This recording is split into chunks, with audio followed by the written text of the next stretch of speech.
Hey guys welcome back to my Bangla vlog channel. तो কেমন আছো তোমরা সবাই? আশা করি সবাই ভালো আছো, আমরাও সবাই ভালো আছি। এই পরিস্থিতিতে সবাই সুস্থ থাকাটাই মেন কথা। তো বাড়িতে থাকো, সেফ থাকো, যদিও আমিও বেরোচ্ছি, তোমরাও বেরো, কিন্তু যতটা আর কি মেনটেন করা যায়। তো বাজে এখন দুপুর 3টে। আজকে এখান থেকেই ব্লগটা স্টার্ট করছি। সকাল থেকে একটার পর একটা বিভিন্ন রকম চাপ ছিল। তাছাড়া সত্যি কথা বলতে আজকে সকালে ঘুম থেকে উঠতে অনেক লেট হয়ে গেছিলো, সেই জন্য আজকে এত দেরি করে ব্লগটা স্টার্ট করছি। দুপুরের লাঞ্চ সবারই হয়ে গেছে, এই মুহূর্তে সবকে ঘুমাচ্ছে। জানি না কতটা কি শোনা যাচ্ছে, তো একটু ম্যানেজ করে নাও, কিছু করার নেই। কারণ সাকিব ঘুমাচ্ছে, বেশি করে কথা বলতে পারছি না। আমার খাওয়া হয়ে গেছে, রান্নাঘরের সমস্ত কাজ হয়ে গেছে। এইদিকে দেখো, এই সকাল থেকে সব এত জামা কাপড় সব কাঁচা শুকানো হয়ে গেছে। বাইরে এখনো কিছু জামা কাপড় আছে, দেখাচ্ছে বেশ। এই যে বাইরে আরো আছে, আরো জামা কাপড় আছে বাইরে, আমাকে দেখা যাচ্ছে না। বাইরে একটু রোদ উঠেছে, সকাল থেকে মেঘলাই ছিল, বলতে গেলে বৃষ্টিও হয়ে গেছে। আমি তো ভয় পাচ্ছিলাম জামা কাপড় শুকোবে কি শুকোবে না, সেটা নিয়েই টেনশন করছিলাম। তো আরও কিছু জামা কাপড় কাঁচা হয়ে গেছে, মেলা হয়নি এখনো, পরে মেলবো। আর সকালবেলা একটা মিন্ত্রা থেকে পার্সেল এসছে। আরেকটা কথা সেটা মানে মিন্ত্রার কথা বলতে মনে পড়লো, একটা কথা তোমাদের সঙ্গে শেয়ারই করা হয়নি। সেটা হচ্ছে কালকে রাত 12টার পর আমরা মিন্ত্রায়, জানোই রাত 12টার পর কালকে থেকে সেল শুরু হয়েছে। তো আমরা একটা ফেশিয়াল কিট আর কিছু সাবান, কিছু এরকম খাদি ন্যাচারালসের কিছু প্রোডাক্ট আমরা অর্ডার করি। তো আজকে সকালবেলা যখন আমরা ঘুম থেকে উঠি অ্যারাউন্ড 10:30, 11টা, 11:30 নাগাদ মিন্ত্রা থেকে ডেলিভারি দিয়ে যায় সমস্ত প্রোডাক্ট। মানে সিরিয়াসলি এত ফাস্ট ডেলিভারি, কি বলবো, এত ফাস্ট ডেলিভারি ভাবতেও পারিনি। মানে আমাদের বলে দেখাচ্ছিল যে কাল আসবে, মানে 22 তারিখ অর্ডারটা করেছি, সম্ভবত আজকে 22 তারিখ, যদি আমি ঠিক হয়ে থাকি জানি না। যাই হোক, বার দিয়ে বলি, তোমাদের সুবিধা হবে বুঝতে। আজকে হচ্ছে বৃহস্পতিবার, আমরা বুধবার রাত 12টার পর অর্ডার করি। আজকে বৃহস্পতিবার, আমাদের দেখাচ্ছিল যে শুক্রবার দিনকে আমাদের ডেলিভারি হবে, কিন্তু আমরা বৃহস্পতিবার সকালবেলায় ডেলিভারিটা পেয়ে গেছি। মানে জাস্ট কয়েক ঘন্টার মধ্যে আমরা ডেলিভারিটা পেয়ে যাই। তো কি এসছে আনবক্সিং করা হয়ে গেছে, ওই যে রাখা আছে। এখনো একটা জিনিস আসেনি, তো ওই জিনিসটা বাদ দিয়ে, একটা সাবানই আসেনি শুধু, ওই সাবানটা বাদ দিয়ে বাকি কি এসছে তোমাদের দেখাচ্ছি। এই যে এইগুলো সব ডেলিভারি হয়েছে। এখানে আছে একটা খাদি ন্যাচারালসের স্ক্রাব, এই যে Khadi natural rose and papaya. Khadi ন্যাচারালসের স্ক্রাব তোমরা যারা আগের ব্লগটা দেখছো তারা দেখবে আমি একটা কৌটো ইউজ করতাম, ওটা ছিল অ্যালোভেরা। ভীষণ সুদিং, মানে কি বলবো, যে বিটসগুলো আছে ওগুলোর মধ্যে ভীষণ সফট বিটসগুলো, সেই জন্য মুখে কোনো মানে অনেক সময় স্ক্রাব করতে গেলে মুখে হালকা ব্যথা লাগে, বাট ওটাতে কোনো রকম লাগে না। অ্যালোভেরার গুডনেস তো আছে। খাদি ন্যাচারালস তো ভীষণই ভালো প্রোডাক্ট। তো আগের ব্লগটা তোমরা দেখবে আমি খাদি ন্যাচারালসের অ্যালোভেরা স্ক্রাবটা ইউজ করতাম, বাট এই রোজ আর পাপায়া স্ক্রাবটা কালকে অফারে পেয়েছিলাম, তো এটা নিয়েছি। আর আমরা খাদি সাবান ইউজ করি। তো এই যে খাদির একটা এটা মনে সম্ভবত পাপায়া, হ্যাঁ সামনেটা দেখা যাচ্ছে না, এটা পাপায়া সোপ, এটা রোজ ওয়াটার সোপ, আর একটা হচ্ছে হানি অ্যালমন্ড অথবা শুধু অ্যালমন্ড, দুটো হয়, দুটো ভেরিয়েন্ট হয়। একটা হচ্ছে হানি অ্যালমন্ড হয় আর একটা শুধু অ্যালমন্ড হয়। তো কোনটা মনে পড়ছে না, সম্ভবত অ্যালমন্ডটাই মনে হয় আমরা অর্ডার করেছিলাম। তো ওটা আসবে নেক্সট উইক সম্ভবত, জানি না আবার কখন এসে দিয়ে যায়, বুঝতে পারছি না। এখানে আলোটা খুবই কম, সাক্ষ্য ঘুমাচ্ছে, ওই জন্য আমি লাইট জ্বালছি না। আর যে মেন জিনিসটার জন্য আমরা হচ্ছে মিন্ত্রাতে অর্ডার করি সেটা হচ্ছে এইটা, এই যে এটা লোটাস হার্বালসের রেডিয়েন্ট পার্ল ফেশিয়াল কিট। এটা এখন ওপেন করিনি, মানে বক্স থেকে তো আনবক্সিং করে ফেলেছি, বাট জিনিসটা এখনো সেল অবস্থায় আছে। এটাকে সেলটা খুলবো, ভেতরটা আমিও জানি না কি আছে না আছে। তো মানে পাউচ আছে না টিউব আছে বলতে পারবো না। তো এটা চলো আনবক্সিং করা যাক। এই যে এটার বাইরের সিলটা পুরো ওপেন করে ফেলেছি, এবার এটাকে চলো ওপেন করা যাক। শক্ত আছে, এক হাত দিয়ে করতে বেশ সমস্যাই হচ্ছে।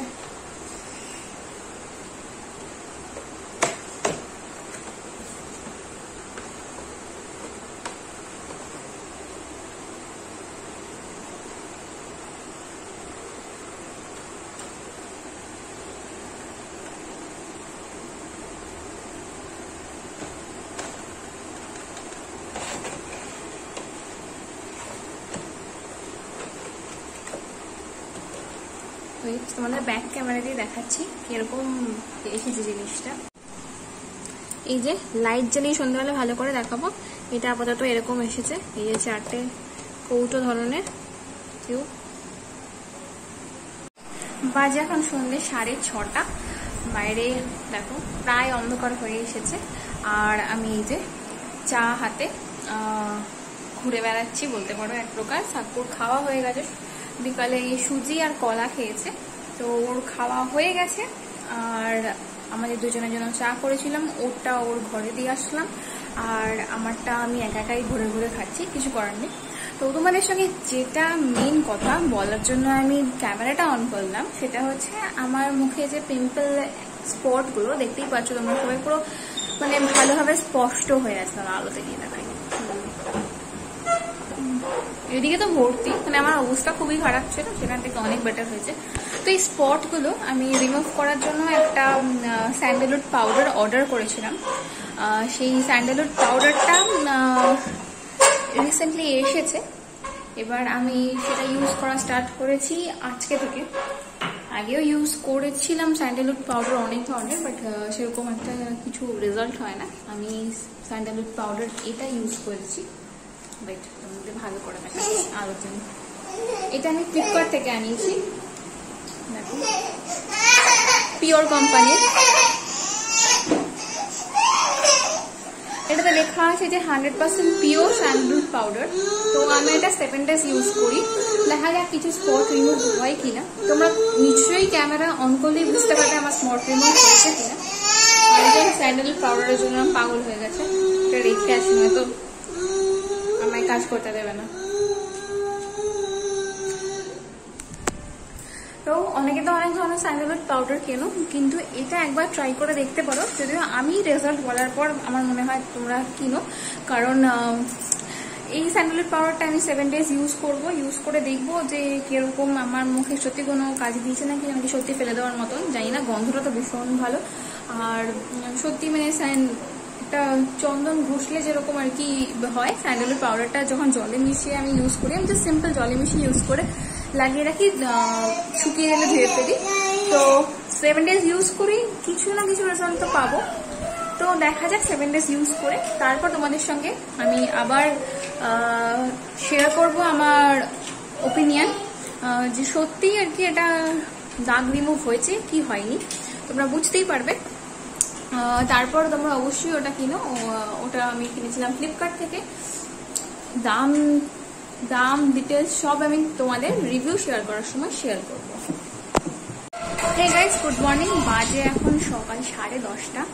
বাইরে একবার বৃষ্টি হয়ে গেছে, বাইরের ওয়েদারটা জাস্ট দারুণ। দেখো কোনো জামা কাপড় মেলতে পারছি না, কারণ সকালে অলরেডি একবার বৃষ্টি হয়ে গেছে, তো আবার মানে পুরো মেঘলা। আর এই যে আমার হাতে কফি, আবার কফি খেতে খেতে এই মেঘলা ওয়েদারটা এনজয় করবো।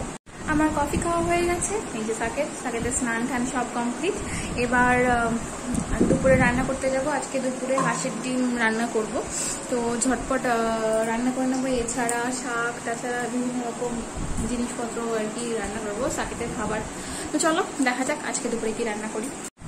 বাজে এখন সন্ধ্যে 6টা। দুপুরের পর আমার স্বাভাবিকভাবেই স্নান হয়নি। আর এই যে সাকুকে দেখো, সাকুর এখন টার্গেট হচ্ছে ওর খেলনাগুলো সব এর মধ্যে সব গোছানো থাকে, এখান থেকে তুলেও এইটার মধ্যে, এই যে রেড জায়গাটার মধ্যে ও শিফট করতে চায়। আর এই রেড জায়গার মধ্যে যারা আছে সব প্রয়োজনে ফেলে দেয়, এখনো সবকিছুই হাতে পায়, এই জন্য ইচ্ছা আছে এটা সরিয়ে দেওয়ার। দেখো প্যান্টটা কিভাবে পড়েছে, দেখো বলদের মতন দেখতে লাগছে। যাই হোক, এখন স্নান টান হয়নি এখনো পর্যন্ত। আর দুপুরের লাঞ্চ আজকে খুব সিম্পল মেনু ছিল। আর এই যে কখন কথা বলার চেষ্টা করছি, আর একটু একটু হাঁটতেও পারে, কিন্তু কথা হচ্ছে যখনই ও হাঁটে তখনই আমার হাতের সামনে ফোন থাকে না, সেই জন্য আমি সেটা শেয়ার করতে পারি না। ও হাঁটা শিখে গেছে পুরোপুরি ঠিক নয়, মানে ভালোভাবেই ছেড়ে ছেড়ে হাঁটতে পারে, এখন আর ধরতে লাগে না। ও মাঝে মাঝেই আর কি হাত ছেড়ে হাঁটে।